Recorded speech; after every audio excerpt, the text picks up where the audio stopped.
Communication.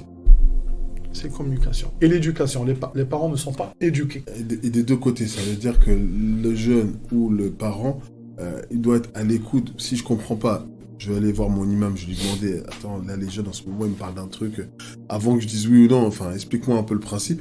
Et le jeune, si tu vois que ton parent, il est loin, puis qu'il est en train de te dire, mais en fait, nous, on fait pas ça chez nous, écoute un peu son inquiétude pour savoir un petit peu comment lui retraduire simplement en disant, bah, en fait, papa, maman, bah, en fait, vous, parce que je pense que quelque part, je vais pas dire les anciens, parce qu'on n'est pas si anciens que ça, mais quelque part, nos parents organisaient des Monkrabala sans qu'on s'en rende compte. Bah oui. Je dis ça dans le sens où, quand on est amené à faire des visites chez les cousins, cousines, et puis entre guillemets, qu'on se rend compte de manière indirecte ou quoi que ce soit, le regard se croise, 10 ans, 20 ans plus tard, on se dit, mais en fait, c'est elle. Et on s'est pas vu pendant 10 ans, 20 ans. Oui. Mais je me suis souvenu de ce regard et je me suis dit, c'est elle.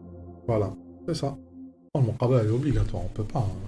Il n'y a pas un humain qui accepterait de se marier avec celui qui ne maîtrise pas. On est obligé de maîtriser un minimum pour savoir où est-ce qu'on met les pieds. C'est ça l'humain, et l'humain est intelligent.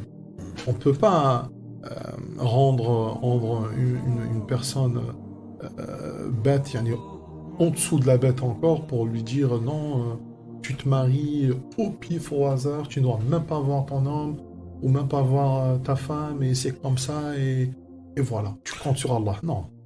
Est-ce que N'existe pas, ça. Est-ce que